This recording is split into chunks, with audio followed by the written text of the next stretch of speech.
um, woke up to a very interesting news article that Joe Biden is deciding to make Easter out of all days. You got so many opportunities, but no, Easter is the one that transgender people are going to become visible, right? So in that day, the visibility enriches itself.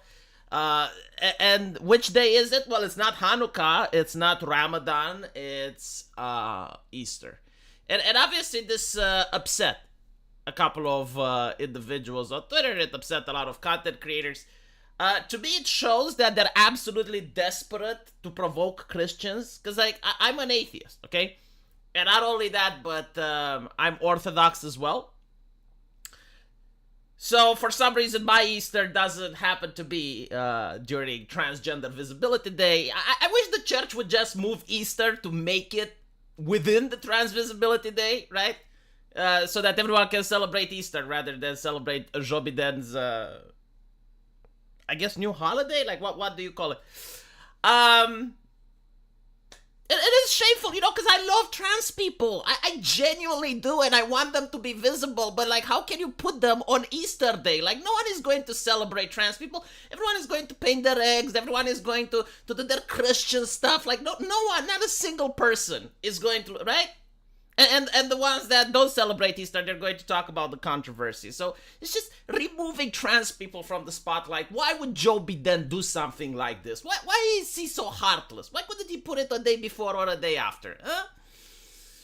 But anyway, right, when I say that I'm an Orthodox atheist, I mean that I was born in Orthodox Christianity, and obviously, like, some of those cultural imprints are still on me.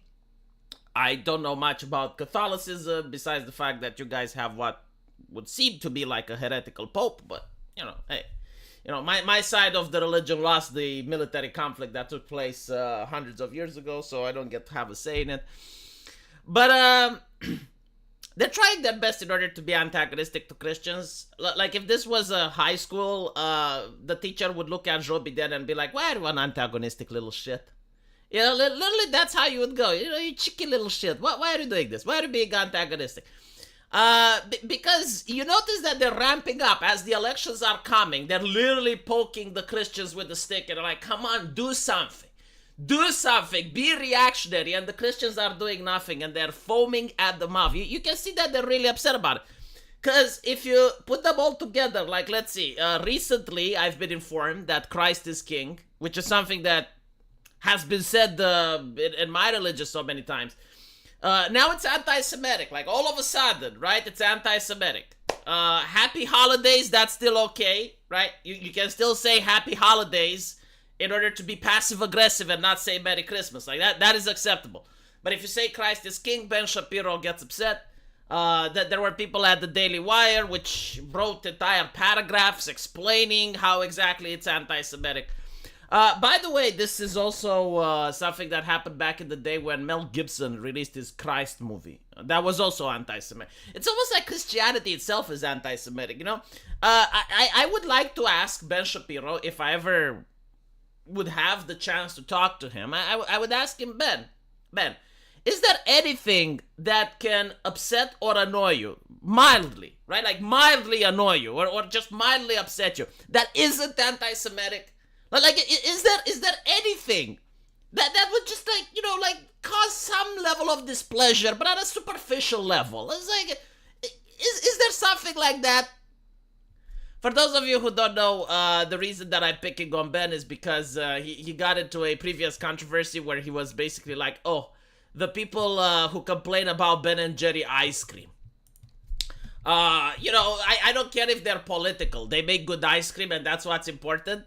And a couple of months later, Ben and Jerry was, I think, like, they had a pro-Palestinian message or something, and Ben Shapiro was like, "I'm done with this ice cream. I'm done with them." It's like, okay, Ben, interesting.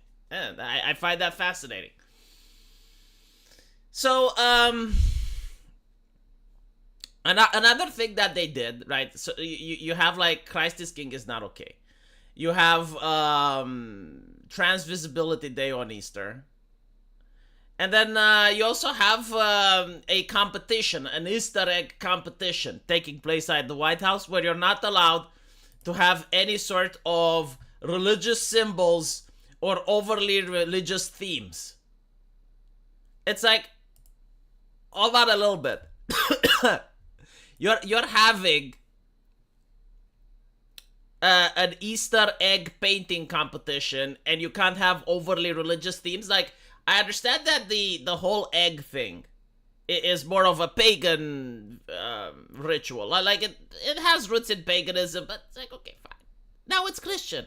Like, it's been so for hundreds of years. It has been ingrained at this point. It doesn't matter where it originates from. You know, if something is being used for hundreds of years and associated with Christ, like, it is overly religious. Like, you know, if you give an Easter egg to a Muslim, it symbolizes something, right? It's kind of like the hammer and the sickle. It doesn't matter where the hammer and where the sickle originated from, that they're agricultural instruments. It's now that when put together, they're associated with an ideology. And they have been for hundreds of years, so at this point, it's irrelevant. But again, how can you have an Easter egg painting competition while banning overtly religious themes? The egg competition itself, you moron, is an overtly religious theme. And then it's like religious symbols, so you can't paint like a little cross on the egg, huh? They're being antagonistic. Cheeky little shits, as they would like to call it. Cheeky little shit, why are you being such a prick? And then you have like the Christo-fascist. I actually love it. It sounds so Christo-fascist. It's like, what the fuck is that? You know, it came up during the Biden administration. I never heard the word like Christo-fascist. It's so interesting. They really want this, right? Because they want Democrats to be afraid. And the only person that can protect you is Joe Biden, right? Like, Joe Biden will hug you to his bosom, sniff your hair, and offer you the protection spell. You just have to vote for him. Just vote Democrat, and they will protect you from the Christo-fascists by antagonizing them.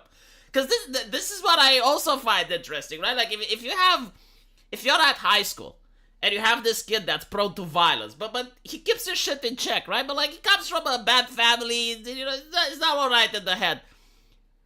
Would you want to antagonize him? Like if you keep poking him with the stick, it's like, come on, do something.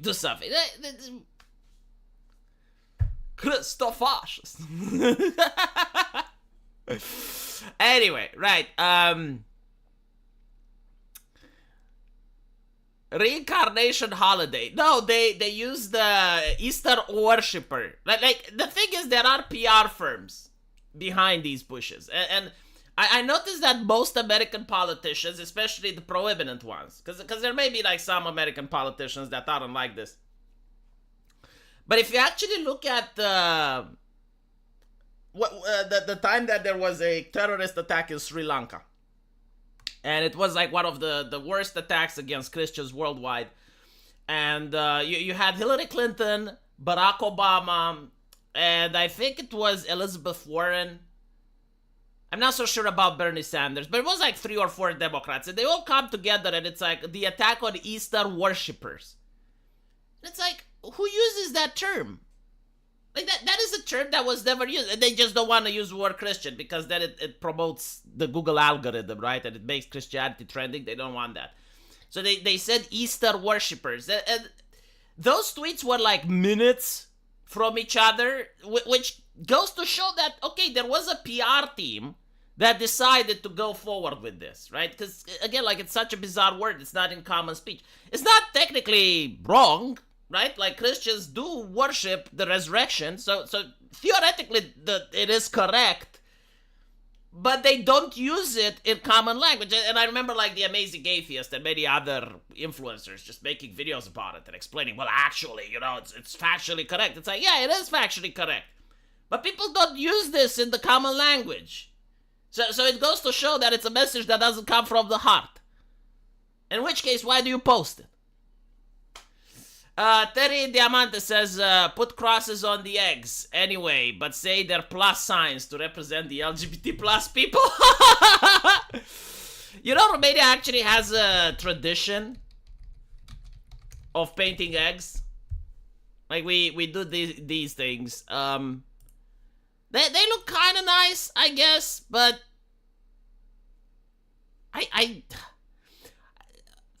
suppose it's meticulous and it takes a lot of time painting them. I wonder if they actually represent something or they just make the symbols. But anyway, right, so no, like, when it comes to Easter eggs, Romania does have an interesting tradition of painting them. Very few people actually maintain this tradition at the city side. Like, in the city, people just take some paint and that's it. You know, we paint them the same color like they do in America. But in the countryside, this is actually a pleasant activity. It's something that people do every year, and it's relaxing and it's fun for the kids.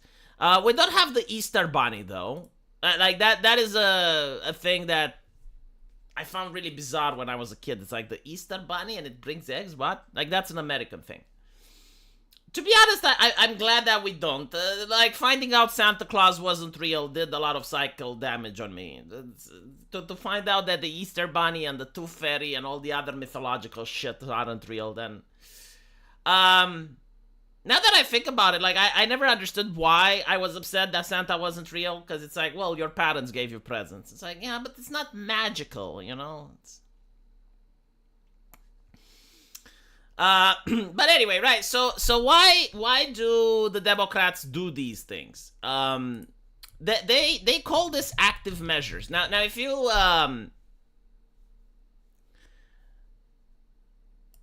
if you studied a little bit of history, you'd notice that the Russians used them during the Cold War. Active measures is a term used to describe political warfare conducted by the Soviet Union and the Russian Federation, right? And they have been successfully deployed in the video gaming sphere. So how do active measures work? Well, your enemy's reaction is your action, basically. So you go, let's say you're a woman, like Anita Sarkeesian, right? And you're being an antagonistic little shit on the internet. Or like Greta Thunberg. Like, it's happening almost in all walks of life. You're going to see someone that's an antagonistic little shit. You know, they do their best in order to upset people, in order to be divisive, in order to say stuff that it's out there. And when you do that, you're going to get a backlash, right? Like, it's a normal, healthy human reaction. Like, if you walk on the street and you call someone a moron, you're going to get a reaction out of them. And when you get that reaction, that's what you frame, right? And all of a sudden, you're the victim. Like, if people don't know the context, if people don't know that you used to be an antagonistic little shit, it makes you look like a victim. The perfect example of this is with the Sisters of Perpetual Indulgence. So, let me see if I can find the Sisters of Perpetual Indulgence so you guys can see. It's a charitable movement. Yes, a charitable movement, they call it. So the Sisters of Perpetual Indulgence, they got invited, I think it was to Denver, right? Like a sport event. And the public complained about it, right? And all of a sudden, they got disinvited. And once they got disinvited, they played the victim card. And it's like, oh, they're disinviting us simply because we're pro-LGBT and they don't like us and blah, blah, blah. You know, America's so bigoted. And then they got re-invited. At least that's what the media said. What the media refused to say is that the Sisters of Perpetual Indulgence were being antagonistic towards Christians for years. Like, during Easter, they would strip dance next to crosses. They wear Christian iconography. That they're mocking Catholicism, right? So this is why they got disinvited. It's not like they just happened to be an LGBT group that was invited and all of a sudden all the Christians got upset. It takes a lot to upset Christians in 2024. Like, you really need to try. And they did. They did for years. They did try their best, right? But again, like, the opponent's reaction is your action. Like they will not mention, the press will not mention the fact that the Sisters of Perpetual Indulgence have done their best to be offensive towards Christians. They just mentioned all of a sudden these Christian fanatics, the Christofascists, the Christofascists, they got upset and they used their fascism in order to get these sisters away from the sports that they so much enjoy. And the thing is, like, I'm willing to bet they don't even give a shit about the sports, right? They don't really care. They use the sports as an opportunity, as a vector to gain more publicity. But I don't think they really care about Denver team or, the sport itself. Another example is Sweet Baby Inc., right? So, like, Sweet Baby Inc. has one of its employees harassing a poor Brazilian man, wanting to get him banned and wanting to get his Steam account shut down. And when people criticize, that is the action, right? Like, no press is reporting about the harassment. No press is reporting about the fact that they tried to engage into cancel culture and they're cancel culture pigs. Like, that is not being mentioned. But what is being mentioned is like, oh my God, the harassment, right? So your enemy's action, your enemy's reaction is the action. And this is what the Biden administration is trying to do. Like, they're trying to provoke Christians into doing something, And when that is done, that will be the action. And that will be like, oh my God, Christofascism is on the rise. Antagonistic little shit is a great concept for a social club. Well, it is. It's literally what the Democrats are doing right now. They're antagonistic little shits. There is no better phrase in the English language to describe the way that they are behaving. Hello, Reigning Terror. I appreciate your kind message on the Archcast. It was the LA Dodgers. Yeah, sorry. Look, I'm not American, so I don't really know the names of the teams. But I do remember that it was a little bit of a controversy going on there. Yeah, sometimes the opponent's reaction is too reactionary. Like when Germany, all of a sudden, out of nowhere, elected the Führer. Like that just happens in the ether. And again, if you read history, it doesn't really explain. Like when I was at school, Hitler all of a sudden gets elected, and I'm like, but why though? Like why did the Germans elect that man? They don't explain. Or they talk about anti-Semitism, and it's like, but why though? Or when you have Gamergate, they talk about misogyny, and it's like, but why though? They explain these actions as if popping up from the ether, as if, one day for no reason at all, as the meme says.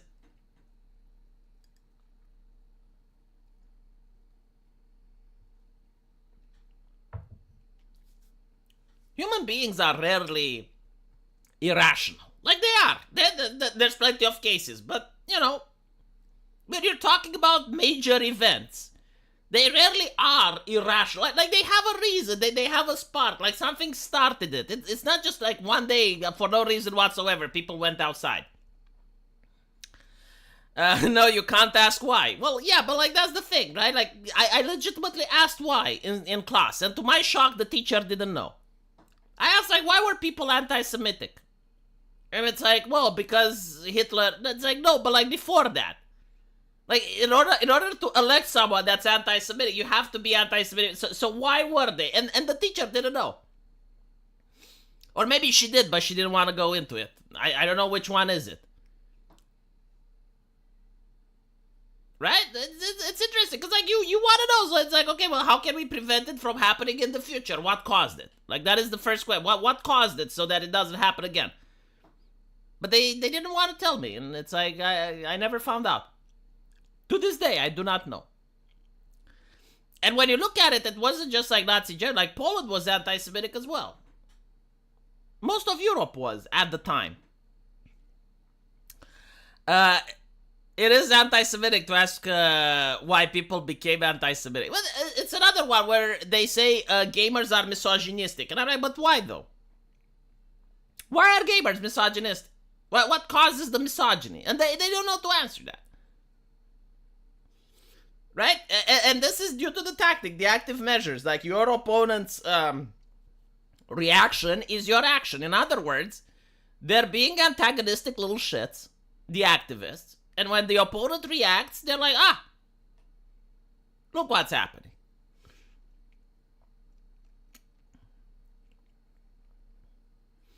What did the Jews do to make people so bad? Again, like, this is what I asked my teacher. It's like, why did they elected Hitler? Like, what? Why? Because in the textbooks, it didn't say. And I was just really curious. It's like, what caused it? What? With communism. Like with communism, it was explained why people voted for the Communist Party. It was, oh, the nobility was oppressing the poor and the church was oppressing, and it's like, okay. So the communists got together in order to fight against the church and the aristocracy, and they seized the wealth, and okay, right? Like that one I understood. And what is the solution to prevent communism? Well, maybe the church shouldn't be as oppressive, and maybe the aristocrats shouldn't be so power hungry. Like, you can speculate, right? Like you can.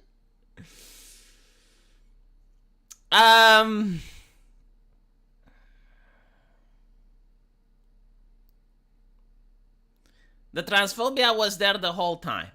The thing is, like, these active measures, they're meant to divide people, right? So the whole thing with Christ is King, which is now anti-Semitic, is meant to divide Christian and Jewish people. The whole thing with the Trans Visibility Day on Easter, it's meant to spark antagonism between Christian and transgenders.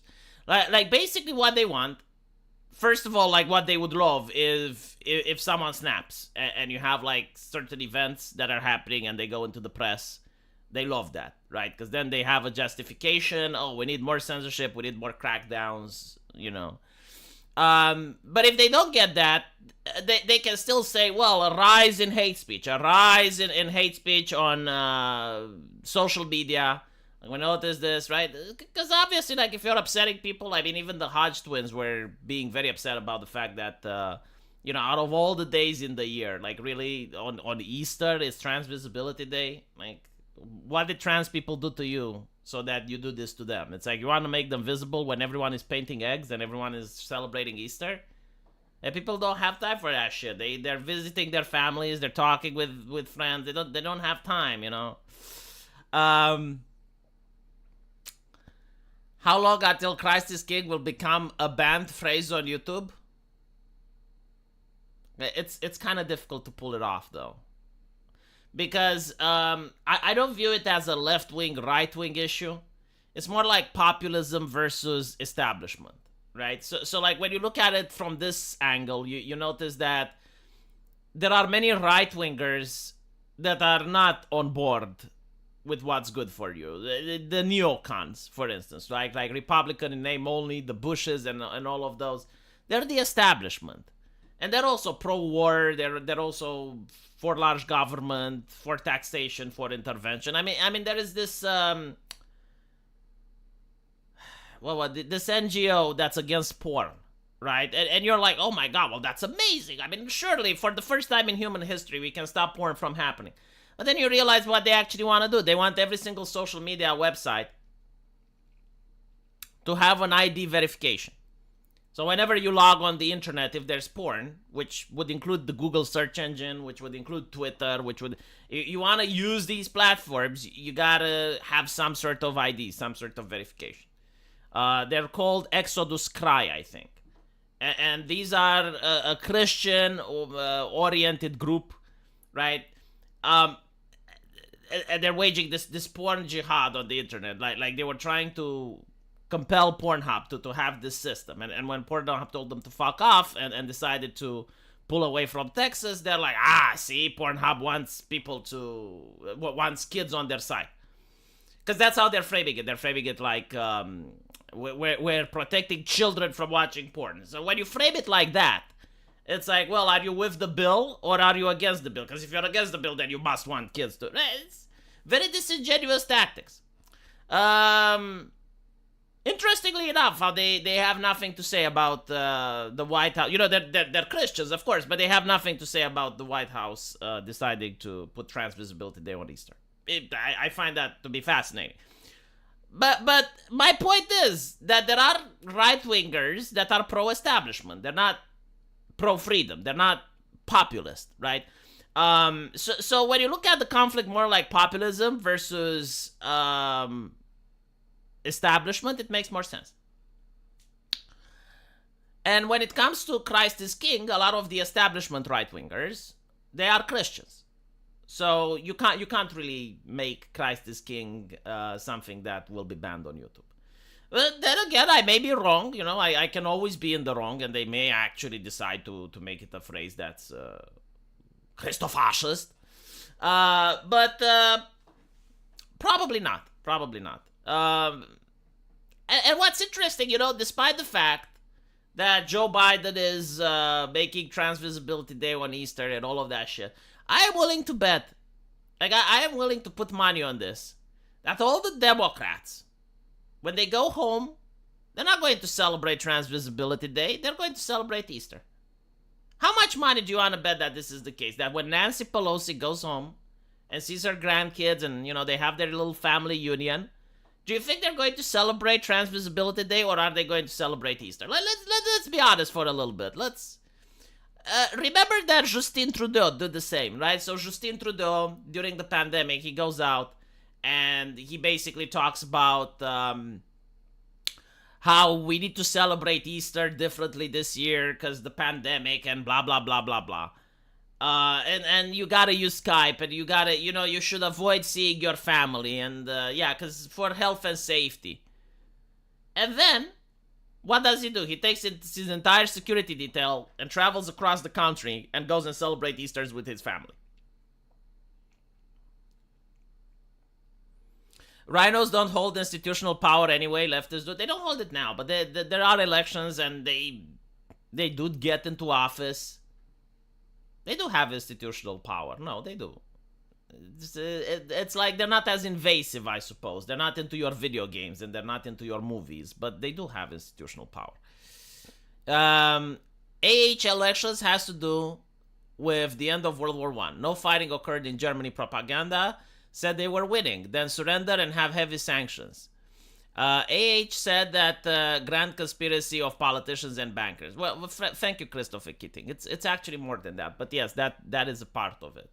I'm actually aware on why it happened, but if you look at the Weimar Republic, I think like the biggest thing was the economical downturn, right? So when you have people desperate that they can't feed themselves and their family, then they get involved into politics. Because the thing is, like, if you look at most countries around the world, people don't care about politics. They really don't. Like, most people, they care about their friends, their family, going to work, how to get a promotion, the drama at the office, and then they come home and they go to sleep. That's the average person. And there's nothing wrong to live a life like that, right? But that's the thing when everything goes right. When things go shit, and the person loses their job, when the person notices a high level of crime in his neighborhood, when he is afraid for the safety of himself or his children, that's when he starts caring about politics. The other people that care about politics can also be the new arrivals, right? So you manage to get into a new country with a refugee asylum or whatever.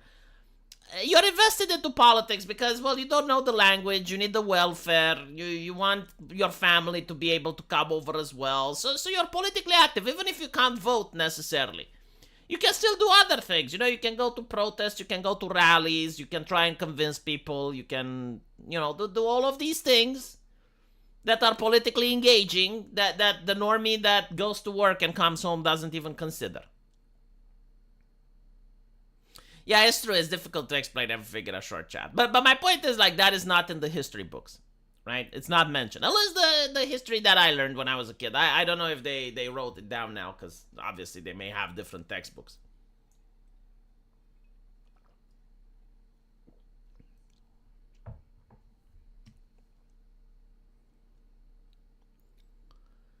But yeah, no, there were a lot of factors that... And it's also the Weimar Republic. If you look at the Weimar Republic, it's probably not as bad as Cat Francisco is now. But it's quite up there. And it was very antagonistic towards the common folk. Right? Again, they were cheeky little shits in office. And when the common folk are starving and they're worried that they're not able to get a job and put food on the table... And they see like all these luxurious and extravagant parties that the rich are having and how they're using all of this debauchery and they're making fun of conservative culture. And it makes the common man a little bit upset. Not a lot, but a little bit, I would say. It's kind of like, again, the common man tolerates. Like when the common man has a belly filled with food, and they're making money at work and they don't have to worry, they don't care. In fact, they may even join you. They're like, yes, everything you do is fine. But when the common man is in economic despair, and it's like, okay, what are the solutions for this? And the elites are only talking about transgenders and homosexual rights and stuff. It's like, okay, but what about the economy? And they refuse to even acknowledge that the economy is bad. Then the average man gets a little bit upset, and he's like, well, maybe it's time for new elites then.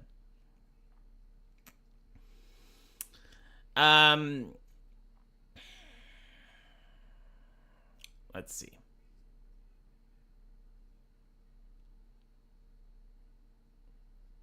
They never lied to children about the things as important as the history of the foundational myth of the West. Yeah, well, the thing is, like, my textbooks that I learned from were still from the communist era. Communism fell a couple of years before I started school, so they didn't really have time to remake the whole curriculum. They remade some books, but not all. And it was basically the same stuff that my parents read, I think. Believe it or not, like back then, the school curriculum didn't change from year to year. Anyway, Lizzo is interesting. She has been sued by 3 former dancers for alleged sexual harassment and a hostile work environment. And Lizzo is now quitting after being dragged by everyone else on the internet, right? So this is what we're talking about, right? Like, people who are being antagonistic towards others, like twerking while having a American historical relic. It's interesting. Like, that's how I found out about her, because I wouldn't even know who this person is. But apparently she appears in the news playing this historical flute, right? Which I think it was like a crystal flute from an American president. And she's playing it and twerking on it. Now, why was she doing it like that, right? Like, why was she dressed properly in a suit, right? Because if she did that, then no one would complain. How do I know? Because she actually did do that. She did do that in the beginning, right? It was like the first black woman ever, which plays the instrument. And no conservative got upset, much to their dismay. It was like, everyone was like, yeah, no, that's cool. Like, you play the flute, that's great. But then she played it while twerking. So, like, twerking is a disrespectful dance. You don't do that in front of your mother. You don't do that in front of your father at the family dinner, right? Like, it's something that's, it's interesting. Like, if they have a sexy female character in a video game twerking, all of a sudden they realize what the problem is with that. But, like, when they have it on a stage in front of the entire nation and an actual person does it, then why are you upset? You fucking bigot. Okay. So she got backlash for that, right? And another interesting thing is that there was another lady which came at an event, I think at the Oscars or something, and she had like nice boobies, like she had cleavage, and all of a sudden the left itself is like, no, she needs to cover up because it's indecent, blah, blah, blah. And meanwhile you have Lizzo walking around like this, and no one says that she needs to cover up. Did you notice that? I find it fascinating. Like, again, if you take this dress and you put it on a 10 out of 10 waifu, if you dress an anime girl like this, the left freaks out. Like, seriously, they will say, oh my god, that's sexualizing, that's horrible, blah, blah, blah, blah. But this is fine. In my opinion, it's fine in both ways, but, like, again, you start to notice a pattern. So,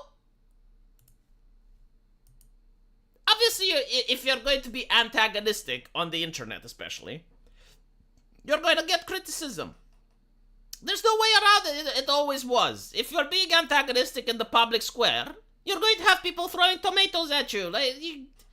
Now the public square is the internet, so you don't get the tomatoes, but you get the mean tweets. So Jacob Andrew, for 25 Romanian currency, says there's another possibility the next president can try and change the day. He's going to be attacked by a Democrat propaganda machine. Yeah, this is also interesting. Yeah, like, this is, if you get, like, a U.S. president that's Republican, and he tries to change the Trans Visibility Day from Easter to something else, he's definitely going to be attacked as transphobic. But the way I would shill it, again, it would be, I really like trans people, and I think it's a shame that the day chosen for their visibility has been Easter. Because everyone is preoccupied with Easter stuff, so they can't take a moment to see the trans people. So we need to put them in another day so that, when people aren't as focused on the Christian activities to be able to see them. So I decided to put them in the day of the Hanukkah. So, what is Hanukkah? Huh? That's Trans Visibility Day now. Oh my god. Can you imagine though? Can you imagine? Holy shit. Or Ramadan. Huh? Ramadan would be better. Which one would be better? Ramadan or... Huh? Is it the 31st of March or is it every year Easter? That's a good question. I think it's just 31st of March, yeah. But the possibility of the 31st of March being Easter again isn't that low. It's still within the same time period, right? They are putting up Ramadan decorations in London during Easter. Well, I will say this. And despite being an atheist myself, what happened in the West was that atheists wanted this. Atheists wanted to have atheism spread around. Because the thing is, I wasn't a militant atheist. I wasn't the type of person that would come up into your circle and try to convince everyone to become an atheist. It was I'm an atheist myself because I don't believe, and that's it. It was like an atheist for myself. But there were other atheists that weren't, and I understand why they weren't as well, right? Because nothing comes up from the ether. There were a lot of Christians that were being antagonistic little shits. And there still are, some of them. Especially the ones that go after porn and anime. They're just being antagonistic little shits. So when you're an antagonistic little shit, you get a backlash. And the backlash was the atheists, right? So they go around, and they spread atheism, and they're very successful at it. Much more successful than you would think, right? So now they created a power vacuum. And the power vacuum is getting filled by Islam. Because if you look in the West, in London and in other places, there is no Christianity. You either have atheism or you have Islam. And the question is, and this is something that I think Andrew Tate asked. If your son comes home and he says, "Daddy, I'm transgender," or "Daddy, I'm Muslim," which one would you be more comfortable with? It was an interesting question that was being posed. Because yeah, if the choices are between atheism and Islam, you have the power vacuum, right? Look at Christians. Christians don't care anymore. I mean, do you see the Pope condemning what Joe Biden did? No. Yeah, you say none of them and you disown. Okay, you disown, but it's still your son. It's still the product of the culture. So it is what it is. What can you do? I guarantee to you, if you would have made this Visibility Day, if you would have made it on Ramadan, or if you would have made it on Hanukkah, you would have had groups not just complaining, but boycotting, refusing to go to vote for him. You would genuinely have a push in society. But when he does it to Christians, there's no push. There's no one. No one cares. No one, right? So there is no, you cannot ironically say that America is not a Christian nation at this point. It's not. It's a nation that has Christians, but you can't say it's a Christian nation. No. I refuse. Maybe it will become again. I don't know. In the future, maybe it will become again. But at this point, I cannot say that America is a Christian nation. It's not. It's a social justice nation. It's a diversity, inclusivity, and equity nation, spreading it around the world. Yeah, but Christian nation, no. De facto, I'm not saying it as an insult. I'm saying it as an observation. I do not see the evidence that it is a Christian nation in 2024.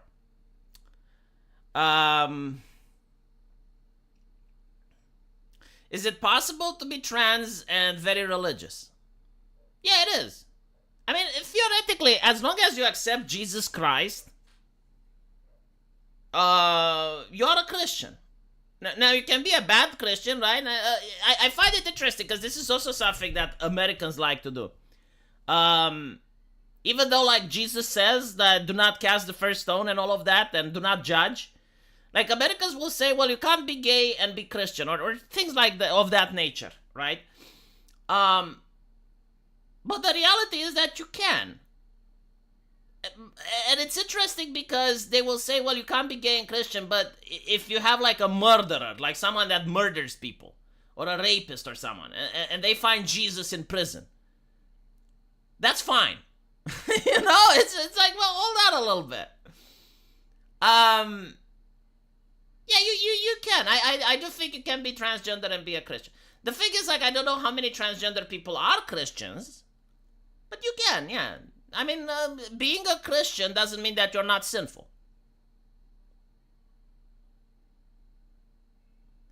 To be honest, I also don't know if in the Bible it is mentioned if transgenderism is a sin or not. Like, in the Bible, homosexuality is a sin, yes. Like, I think it's like Saint Peter, and there's like a few passages about it. It's just like mentioned in passing. It's not something that, like Jesus stood there actually had entire preachings on it. It is mentioned that, yeah, if you lie with a man as if you lie with a woman, it's an abomination. I think like that's the text. It's like a small passage here and there. Meanwhile, like there are many passages and teachings on why stealing is wrong, and you shouldn't blaspheme, and like those are more important. But okay, whatever. Different denominations have different interpretations. It's all nice and good. But the thing is, being a transgender, I don't know if it's a sin or not. Like, as long as you don't lie with a man, I don't know. Like, I would have to ask. Well, yeah, but Paul says a lot of things. Honestly, if it wasn't for Paul, Christianity would be less puritanical, let's put it like this. Within 1 mile on the same street, there is a Catholic Latin Mass church, and down the street, some woke Protestant nonsense where they fly the LGBT flag. The people that are Latinx are much more Christian than everyone else at this point.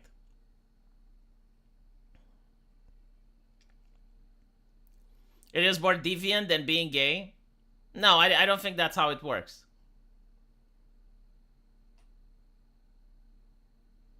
Yeah, if you sleep with the same gender that you're born at, with the same sex that you are. Yeah, I think that's the case. But like, if you're a trans person and you don't sleep with anyone, I don't think it's a sin. And just by being deviant is not a sin. Like deviancy is not. Yeah, like deviancy is never mentioned in the Bible as being wrong. They do talk about the deadly sins, right? So lust, wrath, pride, greed, those are bad, right? But like deviancy by itself, no, I don't know. Lying about yourself. Well, in order to lie, you need to not believe it. So like, lie, see, this is the thing with misinformation. I was actually debating about it. Like, they want to crack down on misinformation. But, like, what if you read something and you think it's true and you spread it? Like, you're not theoretically lying because you believe the information to be accurate. So if you believe the information to be accurate, if you really believe that you're a woman, right? So you unironically believe, then that's not lying. Because in order to lie, you need to know it's false. So if you know something is false and you propagate it, then it's lying. I guess like you kind of can look at it as blasphemy in a way. Like if you think God put you in the wrong body, because you're basically implying that God can make mistakes. So I guess like you can look at it from that angle, right? Like God put you in the wrong body. It's like, okay, so like God accidentally fucked up. Yeah, I think like that would be borderline blasphemic.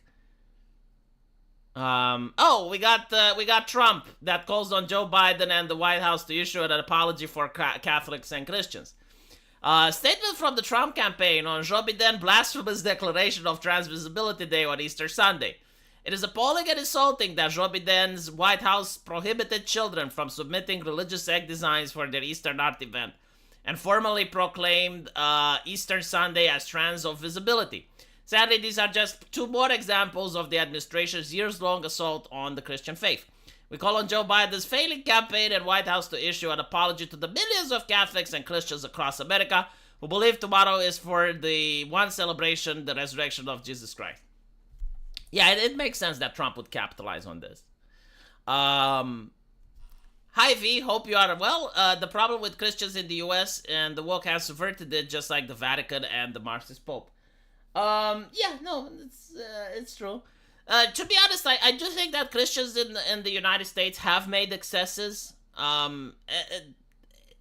If you guys remember during the Bush era, the piety era, right? Like they used Christianity to justify the Patriot Act. They used Christianity to justify some of the foreign invasions. But it was also like if you had the damn in a commercial, like if you said the word damn, you would have like concerned citizens writing letters and stuff. And they were also antagonistic little shits by going into entertainment. It's like, oh my god, Dungeons and Dragons. You're summoning demons. It's a horrible game. Anime. Oh my god, Frieza. Oh, he's killing Krillin. Oh, the violence that we're exposing children to. You know, like the Christian soccer mom type of thing. And again, like when you're an antagonistic little shit, you get a reaction. And the reaction was the social justice activists. Now, the reaction the Christians had was due to the hippies. Like, seriously, imagine this, right? Imagine that you're a guy and you're fighting in World War II against Hitler and his forces, right? And you see some of the nastiest shit imaginable. But, you know, you go home to your loving family, and after a couple of years, you see that your son is now smoking pot, which used to be a drug that only people in the ghettos would smoke. And he's got a Che Guevara shirt. And he's got a Viet Cong flag in his room. And your daughter, you know, she's at university now and she doesn't wear a bra. And she's being very promiscuous. And on the television, they said the word damn in a commercial. And your wife is going to work, something that didn't happen before. Right? Like, you notice, like, these massive changes, like these dramatic changes in society that are happening within the span of a couple of years. Human beings don't react very well to these types of changes. You know, like gradual change is fine, but like when you have these dramatic changes, these 180s, right? It kind of makes people uneasy, right? So obviously they will turn to Christianity, and they became like one of the more extreme versions of it. I mean, again, during the Bush era, I remember if you don't support the Patriot Act, you're not a patriot, and if you're not a patriot, you're not Christian. You know, if you're an atheist, you're Yeah, and you had like the excesses, like the idea of the televangelist, right? Like you have like those people on television that were performing all of these supernatural things. Like, hold on, let me see if I can find a couple of stuff that your grandma probably used to watch. And this was like on broad television. Like, again, as a European watching this, it's such a different culture, and it's like different to understand like how people believed it. But not only did they believe it, they gave a lot of super chats.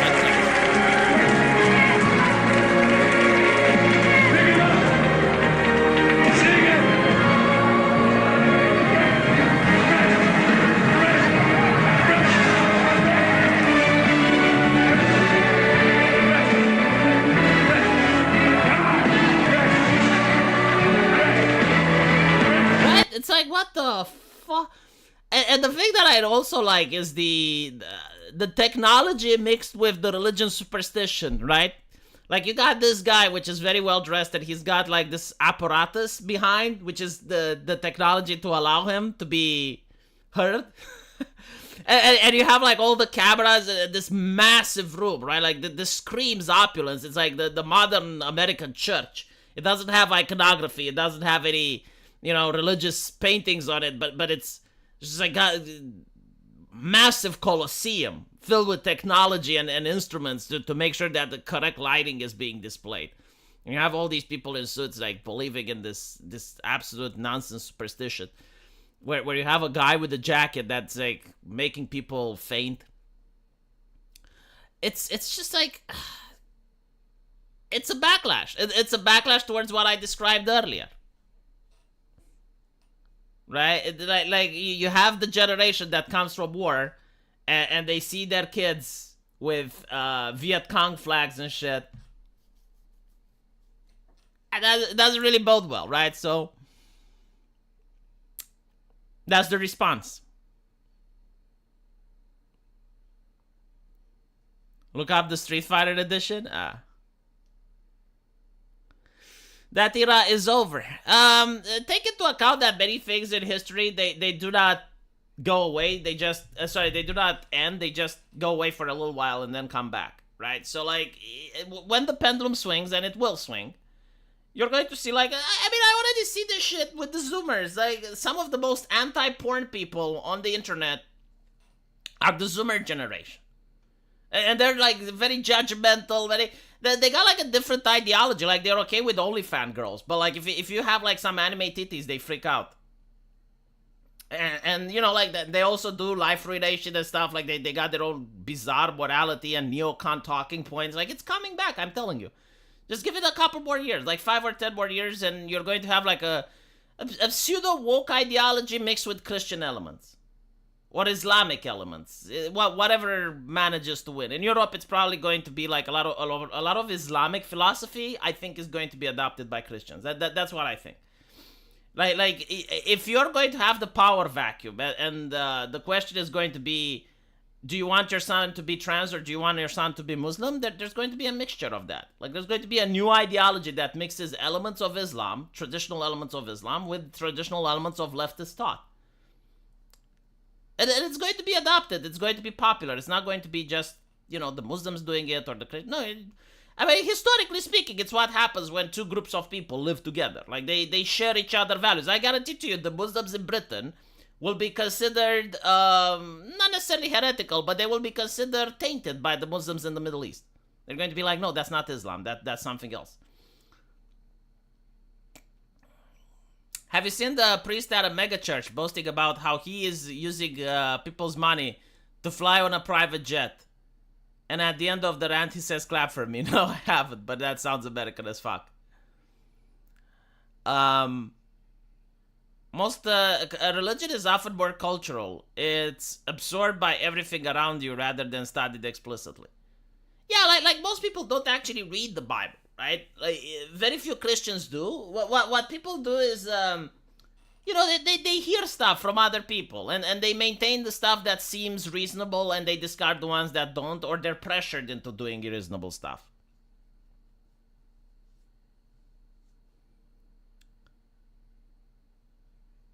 The Christians adopted pagan elements, yes, but the church still crushed everything pagan. Yeah, but, like, take into account the Christianity of then is not the Christianity of now. Like, again, like this stuff right here that you see with the jacket. Like, this isn't Christianity, right? Like this is capitalism at its excesses mixed with Christianity. Right? So, like, you got, like, all this wealth and technology building this massive thing and televising it to hundreds of millions of people while you're performing supernatural acts by smacking people with the jacket and making them fall down.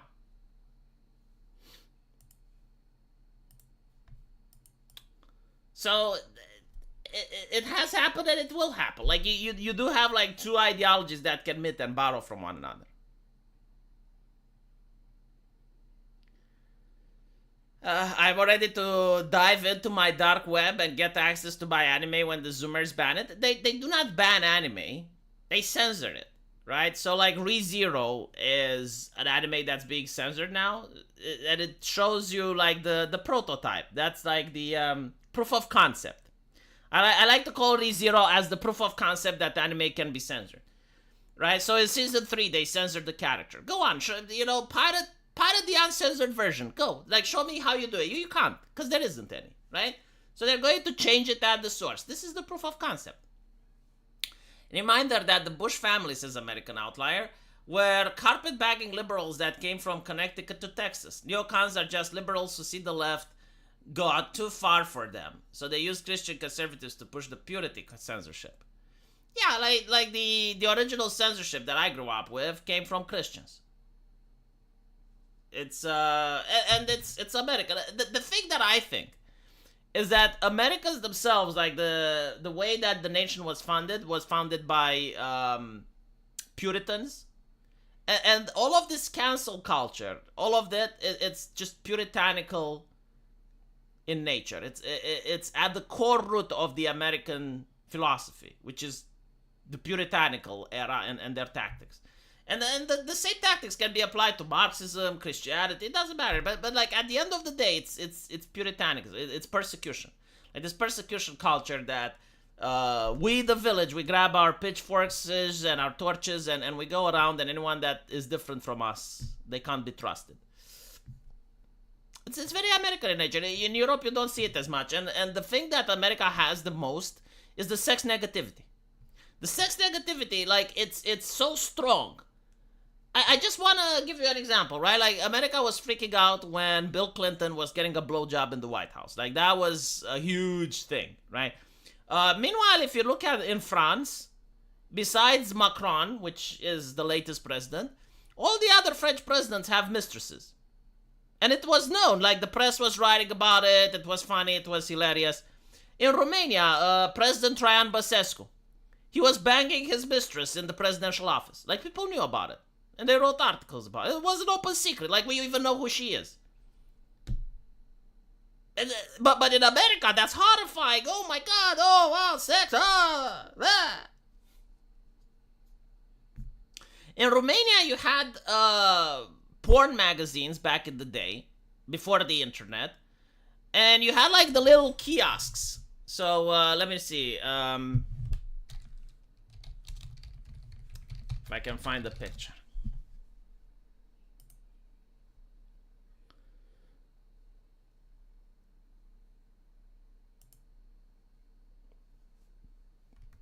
I think you have them in New York as well. Okay, I found one.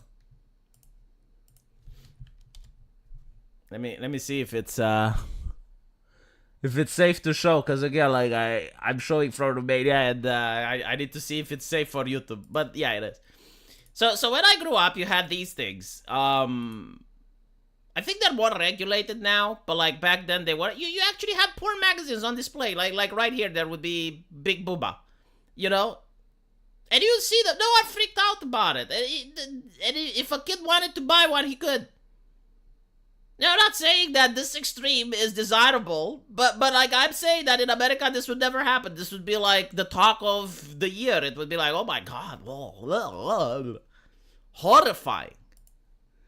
So my point is that Europe is very different.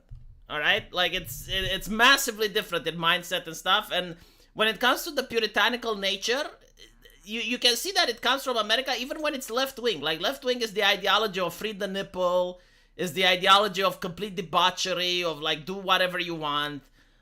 But no, like in America, no anime.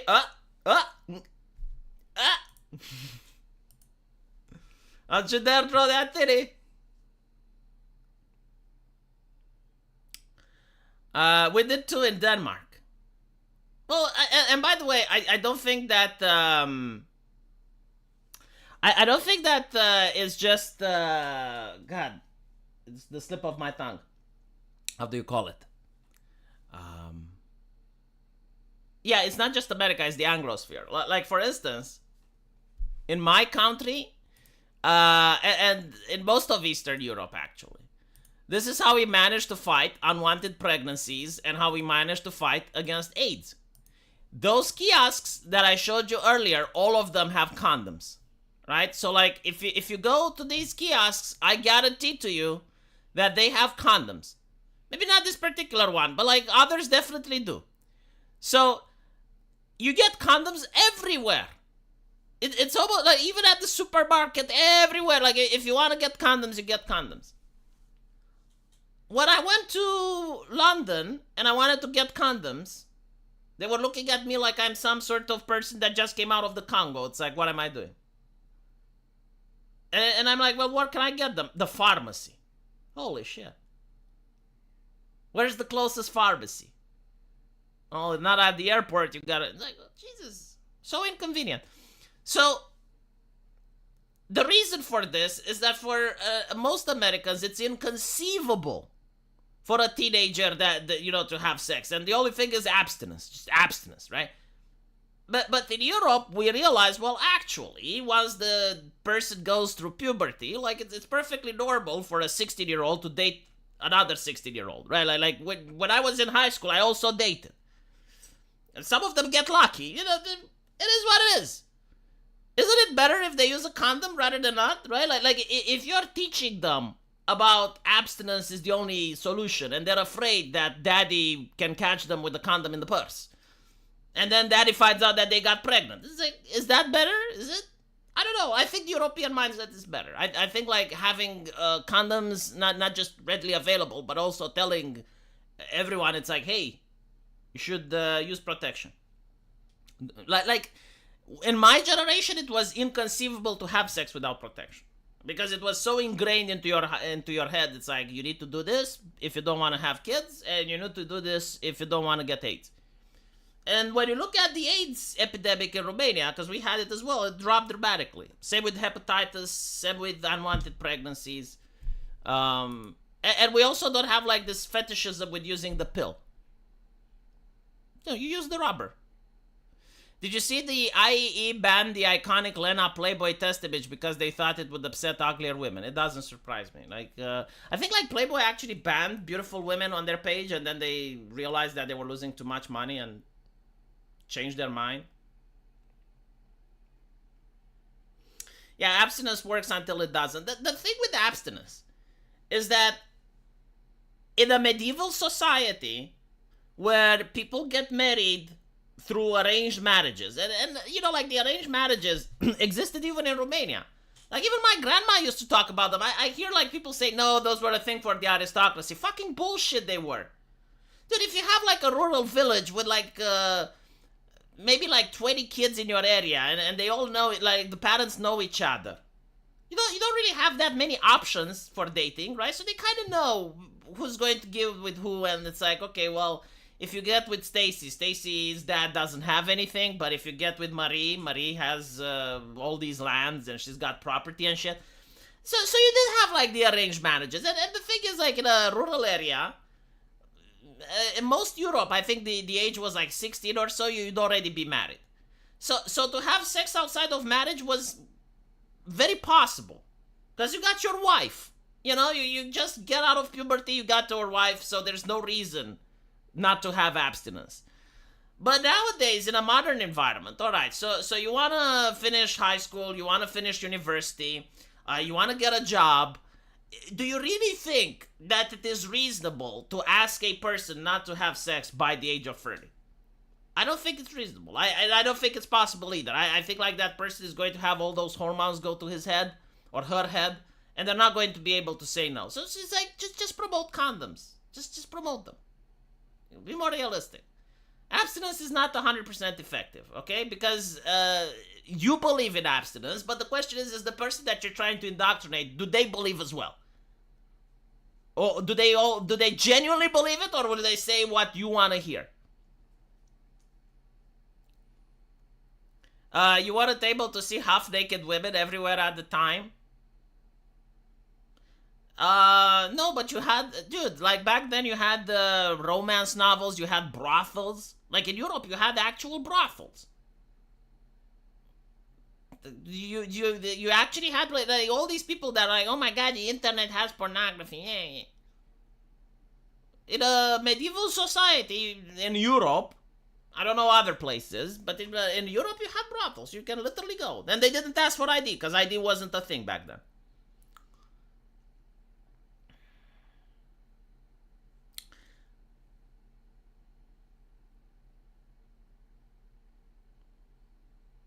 I can guarantee if you don't screw, you won't have a kid. Yeah, but I can guarantee no person that has the chance to screw is going to not screw up until they're 30 years old.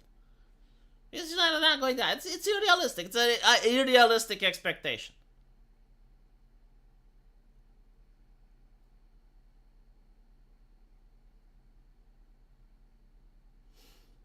Yeah, like your kid is not like a soldier unless you drill them like a soldier, and even then. The porno theaters. Yeah, you had theater back then. You had like all those lewd dances. The French had the dance with the girls that would show their underwear. Yeah. You literally had like theaters where people did lewd acts. No, like pornography is as old as time. If you look at ancient Rome, they had like sculptures of penises with wings and penises that had other penises coming from them and penises with more penis. No. And all the Roman statues that were naked and stuff. What do you think that was? And then you had stories. Like you also had the magazines and stuff and books. Like the idea that, oh, now that the internet is here, porn is very... It used to be accessible back then too. Like if you knew where to look, you would find it. It's not... It's a multi-billion-dollar industry. Like the demand is skyrocketing. It's not something that didn't exist.